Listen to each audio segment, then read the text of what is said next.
সকাল থেকে রাত অবধি কি খাওয়া-দাওয়া করলাম এগুলোই আজকে তোমাদের সাথে শেয়ার করব। তো প্লিজ ভিডিওটা অবশ্যই স্কিপ না করে দেখবা। তো সকালের নাস্তায় ছিল নতুন আলু ভাজি আর টমেটো দিয়ে করা হয়েছিল এটা, আর ছিল সাথে রুটি। সকালের রুটি খেতে আমার বেশ ভালো লাগে। আসলে শীতের সিজনে অনেক বেশি সবজি থাকে। সবজি, তারপরে হচ্ছে নতুন আলু ভাজি, নতুন আলুর দম, এগুলো দিয়ে কিন্তু রুটি বা পরোটা খেতে বেশ ভালো লাগে। তো আমাদের বাসায় যখন এরকম আলু ভাজি করে আমি ২ টা রুটি নিয়ে বসে যাই খাওয়ার জন্য। কারণ আমার কাছে এরকম আলু ভাজি খেতে বেশ ভালো লাগে। তো সকালের নাস্তা শেষ করে চলে গিয়েছিলাম রান্নায়। আর আমি এখানে একটা কার্প জাতীয় মাছ নিয়ে নিয়েছি। তো আব্বু আজকে বলতেছিল আমাকেই রান্না করার জন্য। তো এই মাছটা আসলে নিয়েছিলাম ডিমের লোভে, কিন্তু ডিম পাইনি। পেট ভর্তি তেল আর হাবিজাবি ছিল। তো যাই হোক, মাছটা আজকে নিয়েছি রান্না করার জন্য। এই মাছ বেশি একটা খাই না। তো এটা শিম দিয়ে রান্না করবো আজকে। তো আমাদের ফ্যামিলিতে আসলে আমার আম্মুর অনেক বেশি শিম পছন্দ। সে না পারে ১২ মাসে শিম খায়। তো যাই হোক, এখন এটাকে নতুন আলু দিয়ে ঝোল করে দিব কার্প মাছটা দিয়ে। আর এই মাছ আমাদের বাসায় খুব কমই খাওয়া হয়। তারপরেও আজকে এটা দিয়ে ঝোল করব। তো ওই রান্নাটা শেষ করে চলে গিয়েছিলাম এখানে বাঁধাকপি ভাজা করতে। তো এটা আজকে চিংড়ি দিয়ে ভাজা করব। আসলে আমাদের বাসায় বাঁধাকপি কেউ অতটা খেতে চায় না, কিন্তু আমার অনেক বেশি ভালো লাগে, তাই আমি এটা ছোট চিংড়ি দিয়ে ভাজি করব। আর প্রথমে গলদা চিংড়িটা ভুনা করে নিয়েছিলাম। আসলে এটা ভিডিও ক্লিপ নিতে পারি নাই। তো যাই হোক, এই যে দেখো, এই বাঁধাকপি ভাজা কিন্তু খেতে বেশ ভালো লাগে চিংড়ি দিয়ে। তারপর তোমরা চাইলে অন্যান্য মাছ দিয়েও করতে পারো, যে কোনো বড় মাছ ভেঙে, বড় মাছের মাথা ভেঙেও কিন্তু এইভাবে রান্না করা যেতে পারে। তো যাই হোক, রান্না শেষ করে চলে গিয়েছিলাম দুপুরের খাবারে। তো দুপুরের খাবারে নিয়েছিলাম প্রথমে গলদা চিংড়ি।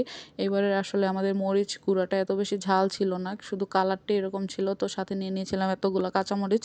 তোমরা যারা আমার ভিডিও দেখো সকলেই তো জানো আমি কত বেশি ঝাল খেতে পছন্দ করি। তো প্রথমে এই যে চিংড়ি মাছ দিয়ে খাচ্ছিলাম, আর আমি কিন্তু একবারেই ভাত নেই, অল্প অল্প করে, পরে এগুলো তোমাদের সাথে তরকারি দিয়ে খেয়ে দেখাই, ভিডিও ক্লিপ দেখাই। তো তারপর নিয়ে নিয়েছি এখানে বাঁধাকপি। এটা খেতে অনেক বেশি মজা হয়েছিল। আসলে এই বছর প্রথম আমি যে বাঁধাকপি ভাজা খেয়েছি, আর এটা অনেক বেশি মজা। এটা চিংড়ি মাছ দিয়ে করেছিলাম। তো আমি চিংড়ি মাছ খুঁজে পাচ্ছিলাম না। তো যাই হোক, আমার এখানে চিংড়ি মাছ খুব কমই এসেছে, বাট আমি অনেকগুলো মাছ দিয়ে রান্না করেছিলাম।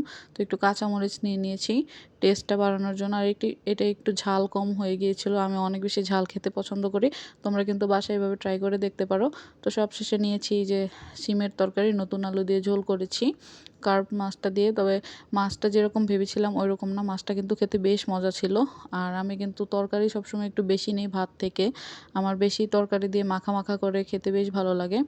আর ভুনা থেকে আমার কাছে এরকম ঝোল জাতীয় তরকারি বেশি ভালো লাগে। আমার কাছে ফুলকপির তরকারি, শিমের তরকারিগুলো মোটামুটি ভালোই লাগে বড় মাছ দিয়ে রান্না করলে। তবে এই মাছটা ভেবেছিলাম যে খারাপ হবে, কিন্তু খেতে বেশ ভালো লাগলো, যেহেতু এটা টাটকা ছিল। আব্বু সকালে এনেছে আর দুপুরেই রান্না করেছি আমি। তো আজকে এগুলো ছিল আমার দুপুরের খাবার। আর অনেক বেশি শুটকির বড়া দিয়ে ভাত খেতে মন চাচ্ছিল। তো ঝটপট কয়েকটা শুটকির বড়া বানিয়ে নিচ্ছিলাম। আসলে এটা আমাদের নরসিংদীর অনেক জনপ্রিয়। কে কে নরসিংদীতে থাকো এবং নরসিংদী থেকে যদি কেউ দেখে থাকো অবশ্যই কমেন্ট করে জানাবা। আর এই যে দেখো, রাতের খাবারে নিয়ে নিয়েছি একটু বেশি ভাত, কারণ শুটকির বড়া হলে একটু বেশিই খাওয়া যায়। আর সাথে নিয়ে নিয়েছি লেবু।